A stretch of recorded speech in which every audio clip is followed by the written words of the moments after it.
etiología. La fisiopatología de la apendicitis es el punto más importante de todo abdomen agudo inflamatorio porque prácticamente representa a la evolución fisiopatológica de la mayoría de problemas inflamatorios. ¿Okay?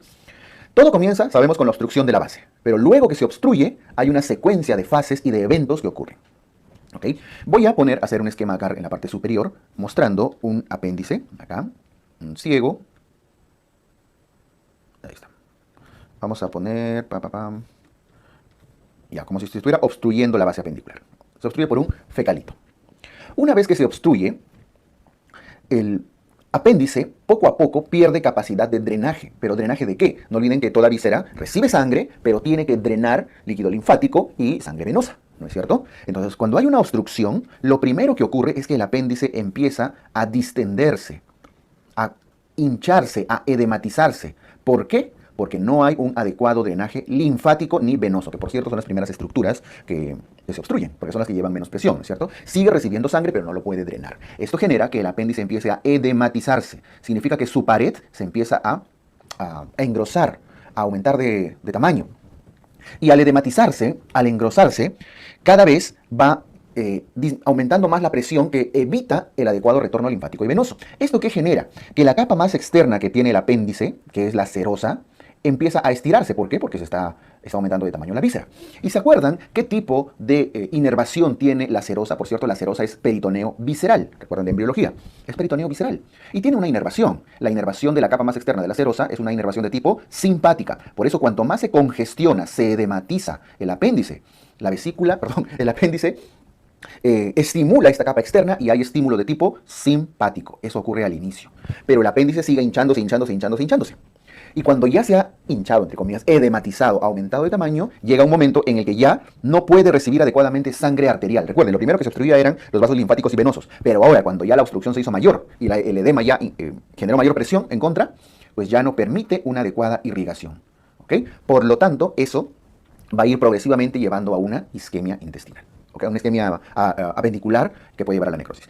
Y paralelo a eso, incluso un poco antes, el apéndice empieza a supurar, a generar un proceso inflamatorio en su superficie, ¿no es cierto? Hay fibrina, pus, si quieren decirlo, un material inflamatorio que poco a poco termina estimulando el peritoneo parietal. La pared abdominal se empieza a estimular. Y la pared abdominal, que tiene peritoneo, ya no es visceral, sino parietal, tiene fibras somáticas. Es otro tipo de fibras. ¿Ok? Y luego el apéndice sigue necrosándose, sigue gangrenándose, y a la larga se puede perforar y vienen todas las complicaciones. Entonces, si entendemos este proceso fisiopatológico, podemos ir describiendo cada una de las fases. En primer lugar viene la fase congestiva, que dura aproximadamente las primeras 4 a 6 horas, en la cual el apéndice, por obstrucción linfática y venosa, se congestiona, se edematiza, y esto genera que se estimulen fibras simpáticas. Por cierto, las fibras simpáticas son tipo C. ¿Qué significa ser tipo C? Tienen poca mielina.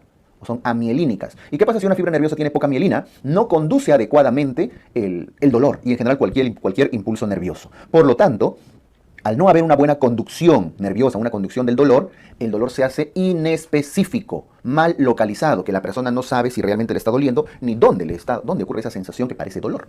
El estímulo de fibras simpáticas también genera otra sintomatología, no olviden de gastroenterología, que el estímulo simpático inhibe las funciones gastrointestinales, entre ellas inhibe el peristaltismo, generando ileo y otras cosas. Inhibe el apetito, por eso genera hiporexia, pérdida del apetito. Por eso dicen que una persona que tiene un problema quirúrgico, pues no tiene hambre, ¿no? Si tiene hambre es porque no es grave, entonces pierde el apetito. Pierde un adecuado peristaltismo, pierde un adecuado vaciamiento gástrico y genera náuseas. Todo por el estímulo simpático y genera un dolor de tipo visceral. ¿Y cómo era el dolor de tipo visceral? Era un dolor inespecífico. ¿Ok? Muy bien, era un dolor inespecífico. No olviden que las fibras tipo C tienen poca mielina. Bien, esto ocurre en las primeras horas. Luego viene una fase supurada. En la fase supurada, llamada también, le voy a poner entre comillas, flemonosa, es un sinónimo, arriba la congestiva también le llamaban catarral. 4 o 6 horas después, cuando viene la fase supurada, el apéndice, ¿qué le pasaba? Estaba ya con contenido inflamatorio alrededor, ya empieza a haber cierta proliferación bacteriana y estimulan la pared abdominal. La pared abdominal ya no tiene fibras simpáticas, sino tiene fibras somáticas, que son tipo A. Por lo tanto, tienen más mielina. Está más mielinizado. Y al estar más mielinizado, genera ya un dolor de tipo localizado, un dolor específico, donde ya ustedes pueden decir, acá me duele, usualmente es el punto de McBurney. Eso explica la famosa migración del dolor. Al inicio el dolor es inespecífico, en mesogastrio, medio raro, y posteriormente, después de unas 4 a 6 horas, se localiza. Por eso se explica la migración del dolor en la evolución de la apendicitis, ¿ok? Y hay proliferación bacteriana, sobre todo de gram negativos. El más representativo acá es E. coli, Escherichia coli. Bien, entonces al inicio el estímulo simpático, luego un estímulo somático que genera ya toda una migración del dolor. Luego viene la tercera fase necrosada o gangrenada, que más o menos ocurre después de unas 12 horas de iniciada la obstrucción de la base, que es donde empieza todo. Y ya hemos visto que en la fase necrosada, luego de 12 horas, no hay adecuada irrigación arterial. Por lo tanto, el apéndice hace isquemia. Hace focos de necrosis y termina necrosándose. Por eso dice isquemia visceral. ¿Y qué pasa si ya no llega adecuada sangre arterial? Hay poco oxígeno. El apéndice se encuentra en un escenario de hipoxia. Por lo tanto, predominan bacterias anaerobias, proliferación de anaerobios. ¿Y cuál es el anaerobio más representativo? El Bacteroides fragilis. E. coli no es un anaerobio. Aquí lo que representa es que en esta fase de necrosis proliferan los dos, pero proliferan más los anaerobios facultativos, ¿no? Como Bacteroides fragilis. Y no olviden que una víscera que está haciendo isquemia, clínicamente se suele manifestar con fiebre, elevación de la temperatura, leucocitosis que poco a poco se va haciendo más severa. Incluso hay elevación del PCR, proteína C reactiva, incluso puede haber elevación de lactato deshidrogenasa, LDH, lo vamos a ver ya en el diagnóstico. Pero se va explicando por qué, por un proceso de isquemia de la víscera. Y una vez que la víscera ya ha hecho focos centros de isquemia, centros de necrosis, ya es muy probable que se perfore y es la fase ya final, ¿no? Que aproximadamente ocurre después de las 24 horas y ya existe una irritación del peritoneo. Clínicamente, la perforación se manifiesta con dolor al rebote. Entonces, y la caída de la perforación ya vienen las peritonitis, las masas apendiculares, etcétera, como complicaciones. No olviden, entonces, que esta secuencia ocurre igual para la vesícula, para los divertículos, para la mayoría de problemas de abdomen agudo inflamatorio. Recuerden bien las fases: congestiva, supurada, necrosada, perforada. Al inicio, estímulo simpático. La clínica viene del estímulo simpático. El dolor es inespecífico, mal localizado en mesogastrio. Luego, al estimular fibras somáticas, ya el dolor se localiza, aparece el punto de McBurney, y luego, horas después, por la isquemia, el paciente empieza a hacer fiebre, leucocitosis severas, y al final, cuando ya se perfora, aparece el dolor al rebote. Esto, en una apendicitis típica, tiene una secuencia, como estamos mostrando acá. Una secuencia. Es difícil que la fiebre aparezca antes del dolor visceral, porque la fiebre es cuando ya se está necrosando. Ojo, no imposible, no imposible. De hecho, solo la mitad de las apendicitis hacen este cuadro típico. Y esta secuencia se denomina la secuencia o cronología de Murphy, ¿verdad? De los cuales, si se dan cuenta, los más precoces no es necesariamente el dolor. Los más precoces incluyen a la pérdida del apetito, las náuseas, las arcadas. A veces es sin contenido, ¿eh? Pero la hiporexia suele ser uno de los más precoces. Si entienden la evolución fisiopatológica, van a poder entender bien la clínica. Y no olviden que en abdomen agudo inflamatorio lo más preguntado es el diagnóstico. Y aquí es justamente hacia donde vamos a ir. De la perforación vienen luego las demás complicaciones. ¿Y de qué complicaciones hablamos? Una apendicitis aguda puede evolucionar después de las 24 horas en peritonitis. ¿Qué significa peritonitis? Irritación del peritoneo, inflamación de la cavidad peritoneal. ¿Ok? Ojo, peritoneo, itis. Irritación, inflamación de la cavidad peritoneal. La peritonitis puede ser localizada cuando este proceso inflamatorio se da solo en un cuadrante. Ojo que puede o no haber pus. No necesariamente incluye la presencia de pus. Las peritonitis pueden incluir presencia de sangre, contenido intestinal y a veces simplemente un proceso inflamatorio irritativo. No necesariamente es pus. Pero este problema se está dando en un cuadrante. Tenemos 4 cuadrantes, ¿no?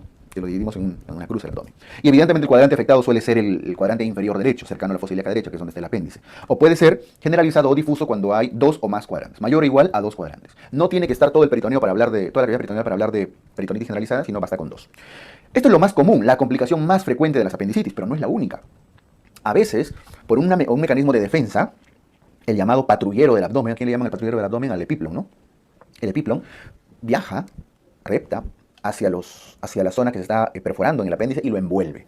Con el epiplon no es suficiente. Participan intestinos, como ven, intestino delgado, el ilion. Hay un apelotonamiento acá de vísceras. Incluso en las mujeres pueden participar los ovarios, las trompas, etc. La idea es contener esa perforación del apéndice para evitar justamente que en la cavidad se haga una peritonitis. Eso se llama masa apendicular. Y estas masas apendiculares pueden ser plastrones, cuando se trata de una masa que no tiene absceso, o sea, no tiene pus, o puede ser un absceso apendicular, cuando dentro de esa masa se ha llenado de pus. Ojo, no se ha diseminado en la cavidad peritoneal, ni siquiera para hablar de peritonitis localizada. Dentro de esa masa se ha acumulado la pus. Puede ser una masa seca, entre comillas, plastrón, o una masa con pus, absceso. ¿Ya? Las masas apendiculares, lo vamos a ver en otro tema, usualmente se manifiestan a partir del 4.º día en adelante. Lo que ocurre a partir de las 24 horas, y lo voy a poner acá, son las peritonitis. Mayor o igual a 24 horas, en promedio, puede demorar más, puede ser antes, y las masas apendiculares en promedio después de 4 días de evolución clínica.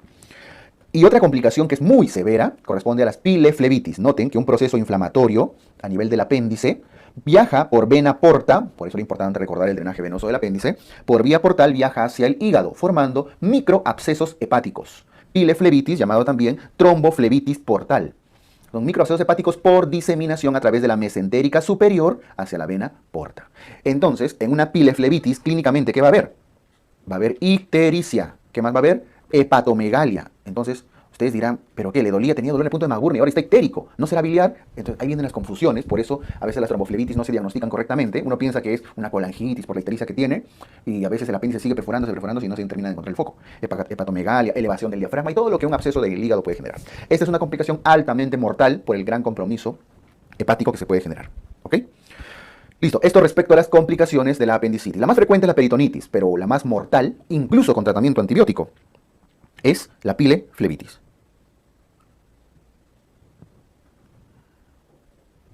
El diagnóstico de la apendicitis es principalmente clínico. El examen la historia clínica y el examen físico son los componentes más importantes para diagnosticar apendicitis. Es lo más importante. Y la clínica que tienen que recordar es la secuencia de Murphy. Y la secuencia de Murphy, ¿dónde se origina? En entender la evolución fisiopatológica. La secuencia de Murphy tiene como signo, como hallazgo más o síntoma más precoz a la hiporexia. Pero ojo, si bien es precoz, es altamente inespecífico. No significa que una persona que no tenga hambre es porque ya tiene apendicitis, ¿no? Y lo tienen que operar. No. Solamente que en el contexto de una apendicitis, si hay hiporexia, usualmente es el primero que suele aparecer. ¿Por qué? Por el estímulo simpático precisamente que hemos estado conversando en la fisiopatología. Es muy específico y dolor y precoz. Pero lo importante acá de la cronología de Murphy es esta secuencia. El dolor, que primero es visceral, inespecífico, y luego genera migración, porque se hace somático. La B chica acá se refiere a visceral y la S se refiere a somático. En la visceral es el dolor inespecífico, usualmente en mesogastrio, y luego cuando hay ya estímulo somático duele la fosa ilíaca derecha. O en todo caso el cuadrante inferior derecho. Ojo que el apéndice no siempre está en la misma fosa ilíaca. ¿Okay? Luego vienen usualmente las náuseas, casi acompañando al dolor visceral, y la fiebre suele ser posterior. Cuando tenemos un caso de una persona que empieza con fiebre y después le viene el dolor, no descarta apendicitis, pero por lo menos aleja la posibilidad o nos hace ya pensar en otras alternativas. Bien, si bien a esto es lo que se considera la secuencia de Murphy clásica, cuando les preguntan cuál es el más precoz y está como clave la hiporexia, debemos considerarlo, ¿ya? Porque es incluso uno de los primeros que aparece. Luego vienen los puntos dolorosos, y esto sí es algo que tienen que recordar bastante, al menos de los más comunes. El punto de McBurney, que se encuentra ¿dónde? No olviden, si este es el hombre, vamos a hacer con negrito. Ese punto negro es la espina ilíaca anterosuperior derecha y el ombligo. Se hace una línea entre el ombligo y la espina ilíaca anterosuperior derecha y se divide en 3 tercios. Entre el tercio medio y el tercio externo se encuentra el punto rojito ahí, el punto de McBurney, que identifica localizaciones parasecales, o sea, todo lo que está alrededor del ciego generalmente, ¿no? Es el más frecuente, por cierto. Luego en el otro tercio, entre el tercio medio y el tercio interno, ahí está el punto de Morris, que usualmente se considera que está delante o detrás de la válvula ileocecal. Por eso habla de paraileales. Podrían decir paravalvulares, pero es más frecuente decir paraileales, Morris. Luego viene el punto de Lanz, que identifica localizaciones pélvicas, es decir, cuando unen las dos espinas ilíacas anterosuperiores y lo dividen en 3 tercios, entre el tercio medio y el tercio derecho se encuentra ahí el punto de Lanz, que identifica localizaciones inferiores, pélvicas. Es importante que sepan que al ser pélvico, el apéndice, la punta está apuntando hacia la pelvis, puede tener contacto ¿con qué vísceras? Con la vejiga, con el recto. Por lo tanto, el punto de Lanz, que identifica posición pélvica del apéndice, podría ir acompañado de alteraciones urinarias. Voy a poner disuria, pero no solo disuria, sino en general incluso hasta un examen de orina patológico. Y no es porque sea una itus, sino porque el apéndice está estimulando la vejiga. Incluso podría comprometer el recto, estamos hablando de la pelvis. Si el apéndice tiene contacto con el recto, lo puede estimular, aumentar su peristaltismo. ¿Y qué puede generar? Diarrea. Entonces, ¿puede una apendicitis cursar con alteraciones urinarias, diarrea, y simular una infección urinaria o una gastroenterocolitis? Sí, sobre todo en estos casos por la posición pélvica. Acuérdense de Lanz. Y el verde, el punto verde es el punto del Lesene, que identifica localizaciones muy superiores. Son usualmente 2 centímetros por encima de McBurney y 2 centímetros yéndose para atrás. Retrocecales. Las localizaciones retrocecales, ¿okay? Que sería el punto de Lesene. El más frecuente de todos es el punto de McBurney. ¿Ok? Muy bien. Ahora,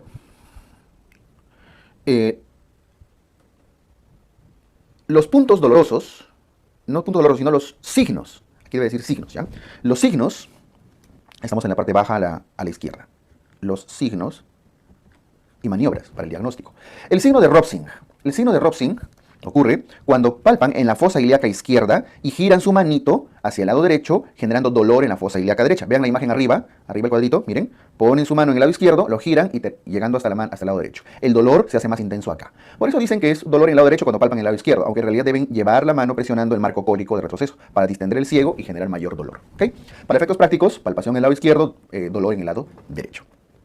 El signo de Bloomberg hace referencia al dolor al rebote, que generalmente está relacionado con peritonismo, ¿no? Con irritación peritoneal. El signo del iliopsoas y el signo del obturador. Iliopsoas es con el paciente en decúbito lateral y hace una extensión de la cadera hacia atrás. Y el obturador, cuando ya también en decúbito supino, flexionan la cadera a las rodillas y hacen una abducción, abducen, ¿no? Separan y eso también va a generar dolor. El signo del obturador, sobre todo, es muy sugestivo de localizaciones pélvicas. Cuando el apéndice está en localización pélvica, el signo del obturador se hace más intenso. Por eso que el signo del obturador usualmente va de la mano con un signo de Lanz positivo, ¿cierto? Debería cruzarse por ahí. Hay otros signos, como el signo de Musi, que es otra forma de mencionar el dolor al rebote. El signo de Horn, cuando traccionan, TD significa el testículo derecho, y al traccionar el testículo derecho, jalan el huevito derecho y duele la fosa ilíaca derecha. ¿Por qué? ¿Qué tiene que ver el testiculito con la fosa ilíaca? Hay una comunicación muscular. No olviden que al testículo derecho, parte de la estructura que le da sostén es el músculo cremaster. Y el músculo cremaster es una prolongación de las fibras del músculo oblicuo interno de la pared abdominal.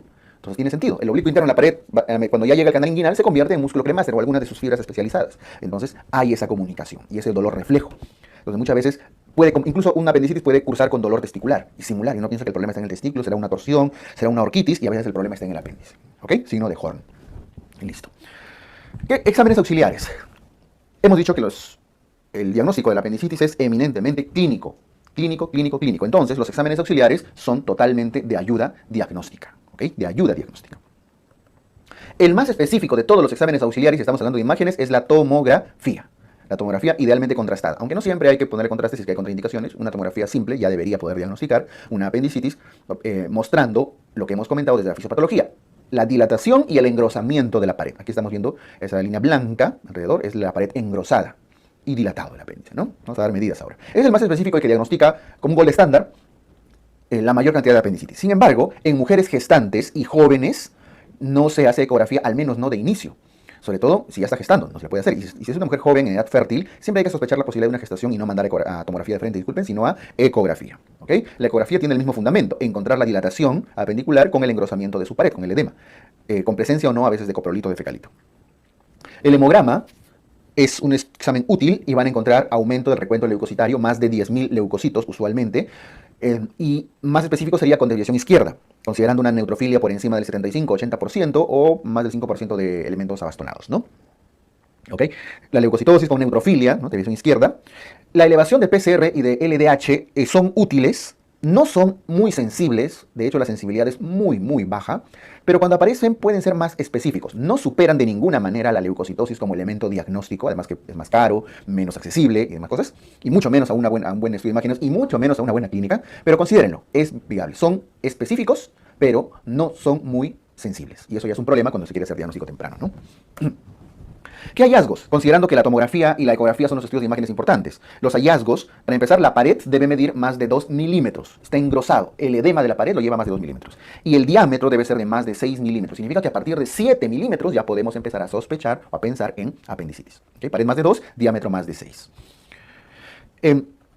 A veces hay presencia de coprolito, a veces hay presencia incluso de líquido libre en cavidad. ¿Okay? Coprolito, líquido libre, que ya reforzaría el diagnóstico. Pero el fundamento es el engrosamiento de la pared. Ahora, los mismos hallazgos, tanto para la tomografía como para la ecografía. La alternativa que tienen en gestantes, siempre van a hacer ecografía primero, siempre. Pero si en gestantes necesitan más especificidad, porque de repente la ecografía no fue muy útil, no identificó el apéndice o qué sé yo, siempre tienen la posibilidad de realizar una resonancia magnética nuclear. ¿Okay? Una resonancia magnética. Como estudio alternativo en las gestantes para evitar la irradiación que puede generar la tomografía. Y de hecho tiene sus particularidades, porque tienen que evitar gadolinio y algunas otras sustancias. Bien, listo. Esto en cuanto al diagnóstico de la apendicitis aguda, y recalco la importancia de un buen examen físico. Incluso cuando se hace la ecografía, muchas veces, hacer la ecografía y presionarlo en el punto de McBurney, a veces combina ambas técnicas y combina ambos criterios y puede reforzar más el diagnóstico. Pero no es nada más que en vez de usar la mano, usan el ecógrafo, ¿no? Ya está. Bien, eso con el diagnóstico. La escala de Alvarado de apendicitis tiene estos criterios. Migración del dolor da un punto. Bueno, cada uno de los criterios acá dan un puntito, o algunos dan dos. Pero recuerden, migración del dolor, un punto. Anorexia o pérdida de apetito, o hiporexia, como se lo vayan a plantear, un puntito. Náuseas y o vómitos, cualquiera de los dos. Puede simplemente tener las arcadas de las náuseas y no vomitar nada, un punto. El dolor en el cuadrante inferior derecho, ojo que no dice fosa ilíaca derecha, puede ser en el cuadrante inferior, incluso en el flanco derecho, porque a veces el apéndice no está totalmente posicionado en la fosa. 2 puntos. El dolor al rebote, el peritonismo, el Bloomberg, Musi, un punto. La elevación de la temperatura, la fiebre, un punto. Miren, la leucocitosis, 2 puntos. Y la división izquierda, con predomina bastonados, neutrofil, etcétera, 1 punto. Ya lo conocen esto por lectura de hemograma, ¿no? Entonces, todo suma 10 puntos. ¿Cuáles son los dos más importantes? Más importantes por el valor que tienen, ¿ah? El dolor en el cuadrante inferior derecho y la leucocitosis. ¿Qué es Mantrels? Mantrels es de alguna manera, mnemotecnia, el acrónimo, pero de las palabras en inglés. Es una forma de recordar la escala de Alvarado. Por eso algunos le dicen escala de Mantrels. M de migración del dolor. A de anorexia. N de náuseas. T, pero dolor no se escribe con T. Bueno, en inglés la irritación, y esto se refiere a tenderness. Viene la T de tenderness de una irritación en el cuadrante inferior derecho. R de rebote. E de elevación de la temperatura, fiebre. L de leucocitosis y S de shift to the left, la desviación izquierda. Y ahí de la mnemotecnia inglesa viene la palabra Mantrels, ¿ok?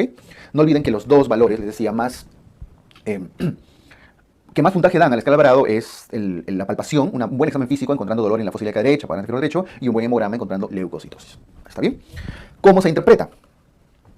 Si es que Alvarado le sale entre 1 y 3, o sea, es un Alvarado chiquito, ¿no?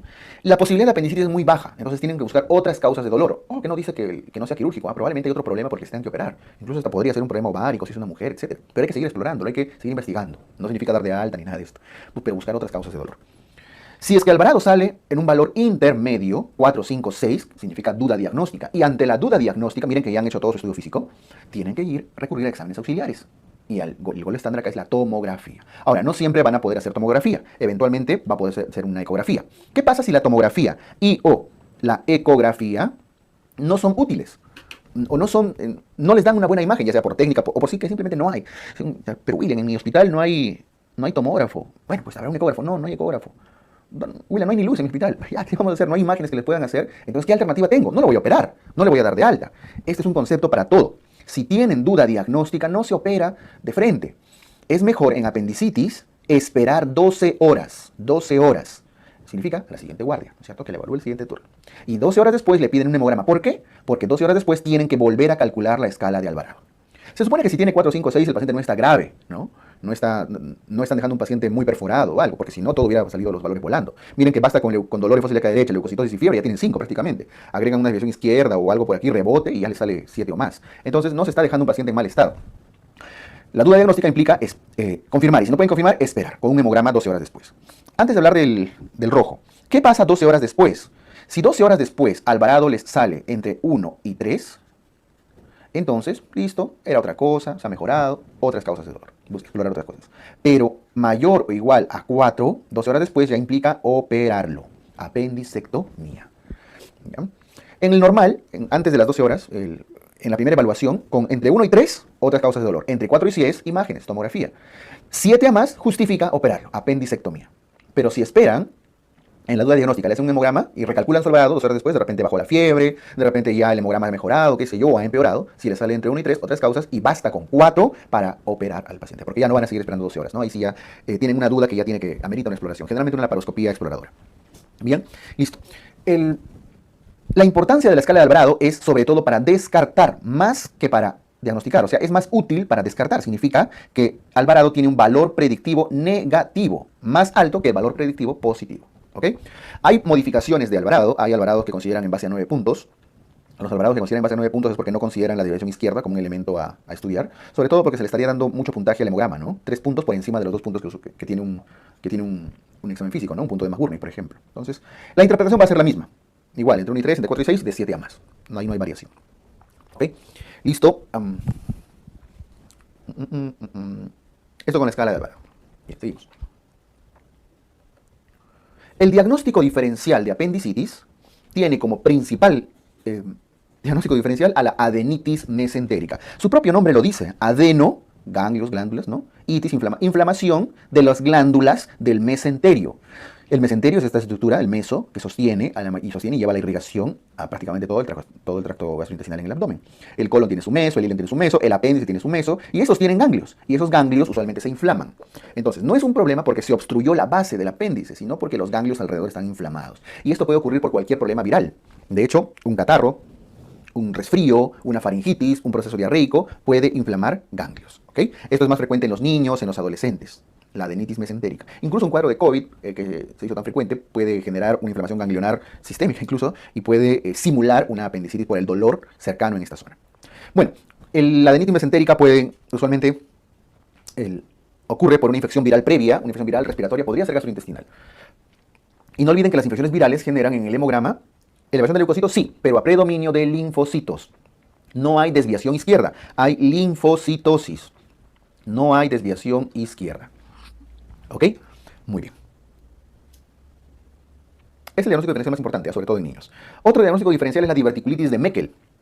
El divertículo de Meckel, ustedes saben que es un remanente del conducto ónfalo-mesentérico, del conducto vitelino que se encuentra en el íleon, a unos 60 centímetros más o menos de la válvula ileocecal. Lo que pasa es que como todo está enrollado acá, al final termina estando muy cerca. Y el divertículo de Meckel, que depende del íleon, no del ciego, muchas veces está muy cercano al apéndice y a veces se inflama, también por obstrucción, y simula un cuadro muy similar al de la apendicitis. Es muy común en niños, adolescentes, es absolutamente igual en cuanto a cuadro con la apendicitis, porque prácticamente se parecen bastante.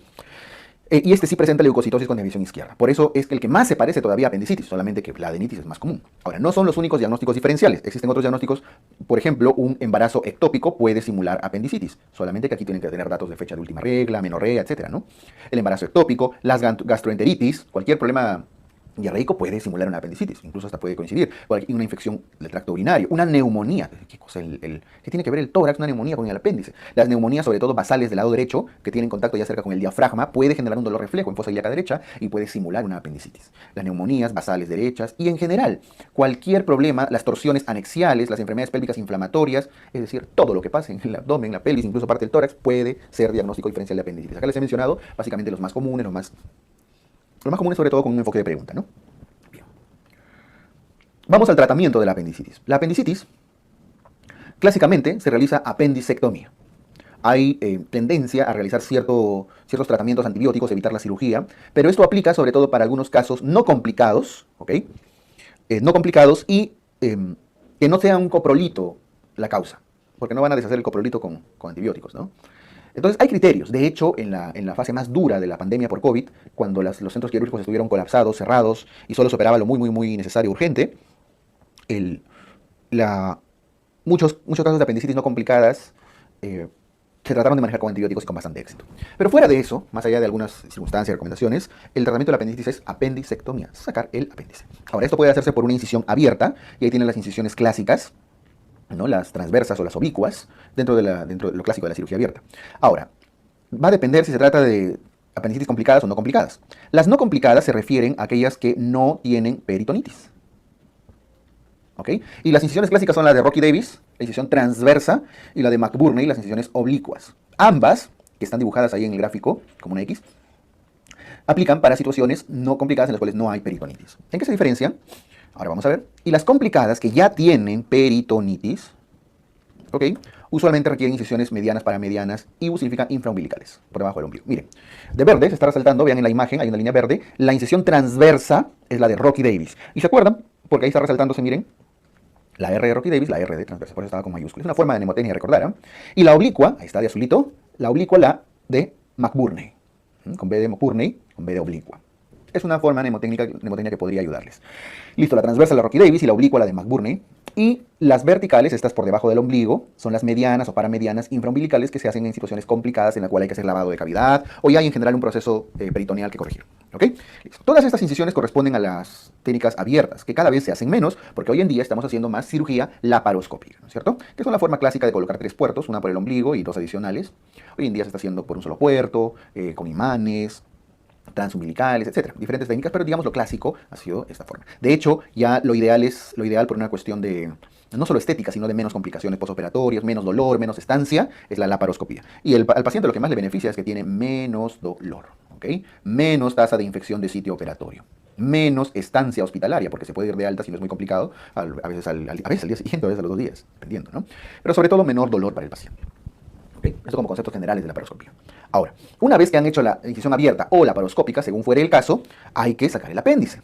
Y eso va a depender cómo está la base. Si la base está en buen estado, no está comprometida, el ciego está en buen estado, se corta y se amarra, ¿no? Se amarra y se da un cortecito. Eso queda un muñón, por eso se dice muñón libre. Pero si la apendicectomía es a muñón libre. Pero si la base está en mal estado, comprometido, perforado, con el ciego en mal estado, se tiene que hacer una jareta invaginal. Es decir, se corta el apéndice, pero se sutura alrededor, no se amarra. Se hace una sutura circular en forma de jareta o de bolsa de tabaco, que es como se le conocía. ¿Ok?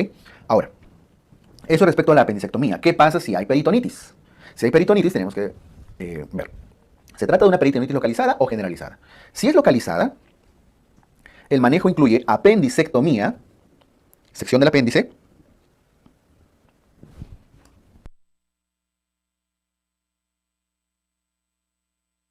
apendicectomía con aspiración del contenido, algunos le llaman drenaje, por eso les puede confundir.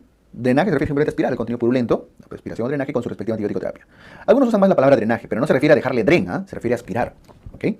Apendicectomía más drenaje más su respectiva antibiótico terapia. Y si se trata de una peritonitis generalizada, acá no es base, acá es generalizada o difusa, se hace apendicectomía más lavado de cavidad más antibiótico terapia. Esto es lo importante en las difusas o generalizadas, lavar la cavidad, cosa que no se hacía en la localizada, porque al ustedes lavar la cavidad, echar cloruro, suero para lavar, se terminaba diseminando más y lo que era localizado lo terminan generalizando, ¿no es cierto? Entonces el lavado de cavidad es más para peritonitis generalizadas o difusas.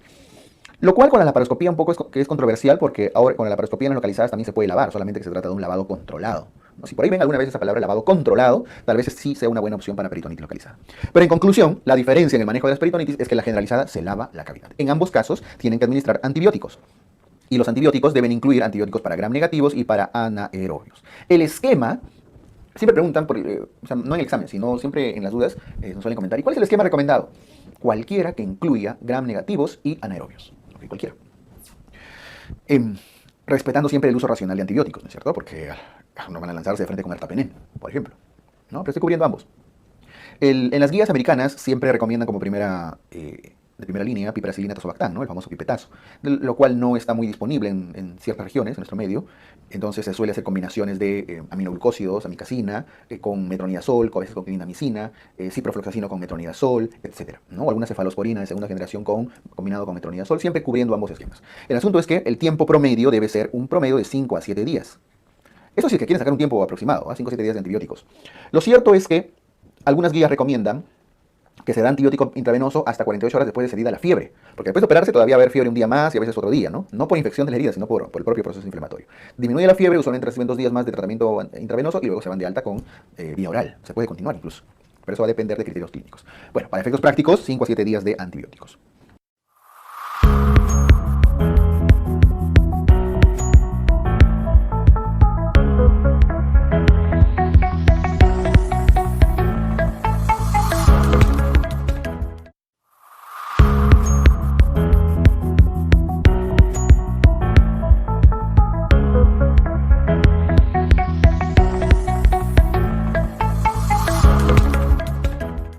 Vamos con las masas apendiculares. Las masas apendiculares pueden ser plastrones, si se trata de masas no abscedadas, o abscesos apendiculares, si se trata de masas abscedadas. No olviden que las masas apendiculares, tanto abscesos como plastrones, tienen dentro de la clínica toda la secuencia de apendicitis, pero usualmente con 4 días de historia de tiempo de enfermedad. Es difícil, no imposible, pero difícil que aparezca un plastrón al segundo día o quizá al tercero. Generalmente es a partir del 4º en adelante. Con toda la historia clínica, la secuencia de Murphy y demás que viene detrás. Y se puede palpar la masa. Palpación de masa apendicular. ¿Ok? En la clínica, ¿no es cierto? Muy bien.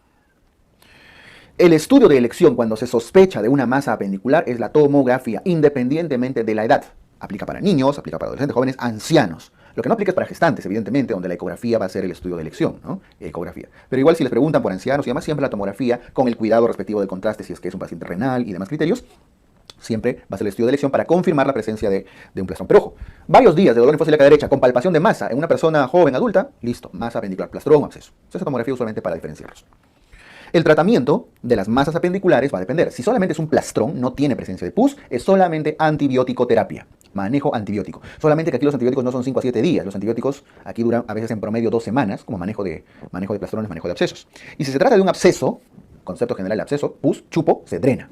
Generalmente un drenaje. Este drenaje debe ser percutáneo de preferencia, con punción con guía tomográfica. Es lo ideal. Podría ser un drenaje quirúrgico, abriendo el abdomen por la paroscopía, pero siempre lo ideal es percutáneo. ¿Ok? Y con su respectiva antibiótico terapia. Para efectos prácticos de examen, los plastrones y los abscesos no se hace apendicectomía de urgencia, al menos no en primera intención. Plastrones, manejo antibiótico, y abscesos, drenaje. En ambos casos, la apendicectomía es diferida. Este es un ejemplo de drenaje percutáneo, ¿no? Con guía tomográfica. Están drenando un probable absceso. Drenando un absceso. Listo. En ambos casos, la apendicectomía es diferida. diferida. Generalmente, algunos meses después, unas 6 semanas después, se suele considerar una ventana apropiada para sacarle el apéndice, ¿no? Para evitar la recidiva de la apendicitis probablemente.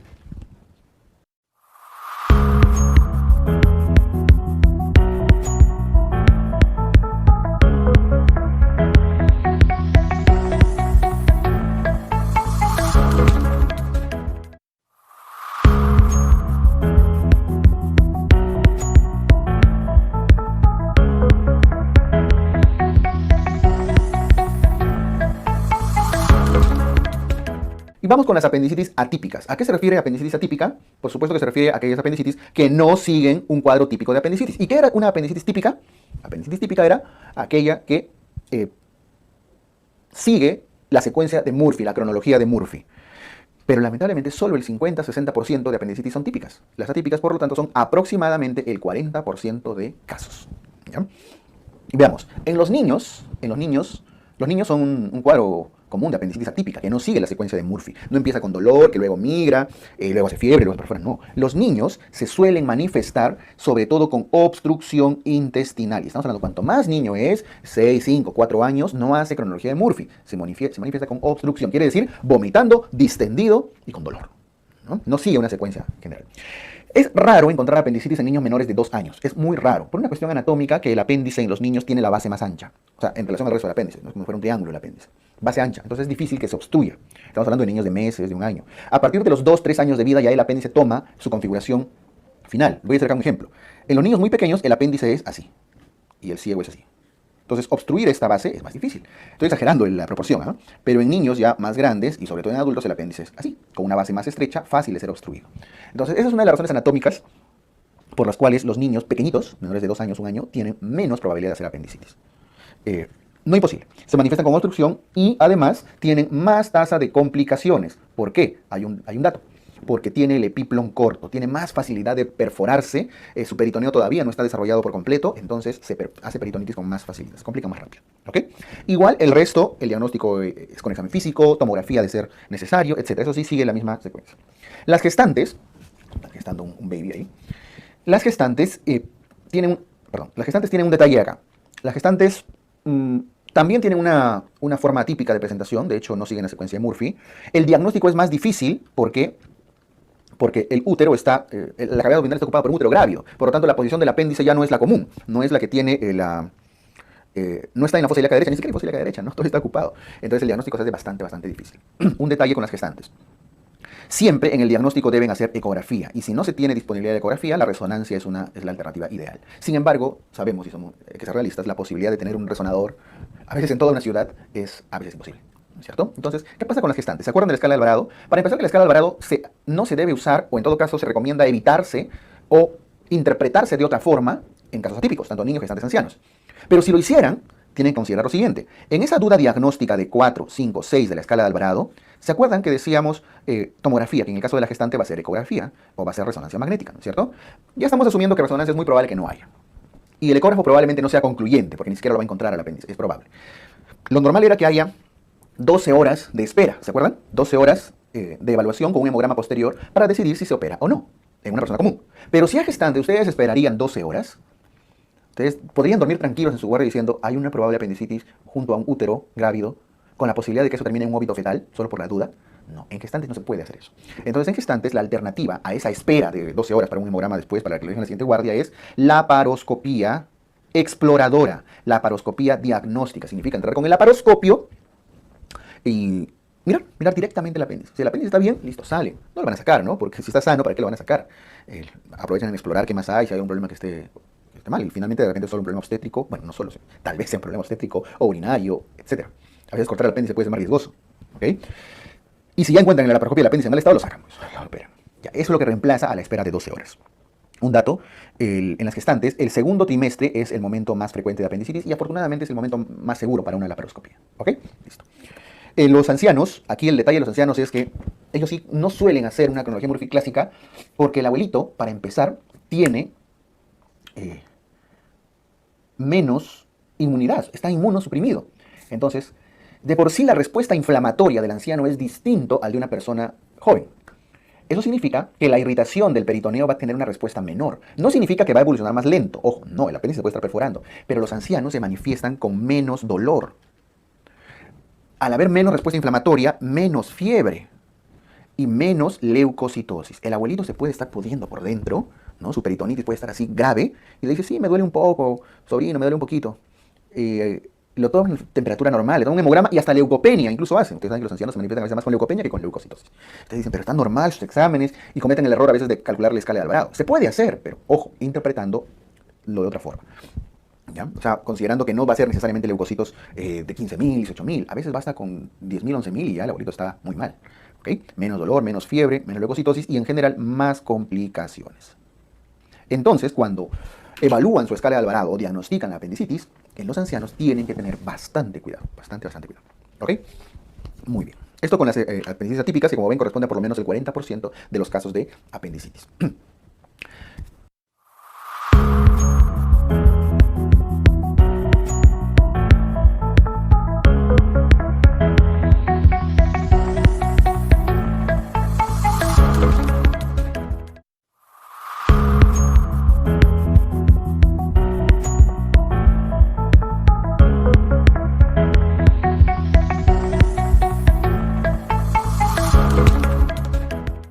Empezamos con el tema de litiasis vesicular. Cuando hablamos de litiasis vesicular, básicamente nos estamos refiriendo a la presencia de cálculos en la vesícula. Es lo mismo que decir colelitiasis. De una vez le voy a poner acá su sinónimo. No olviden que cole es cole o colecisto, es el prefijo que se usa para vesícula. Colelitiasis. Podrían decir también colecistolitiasis, porque la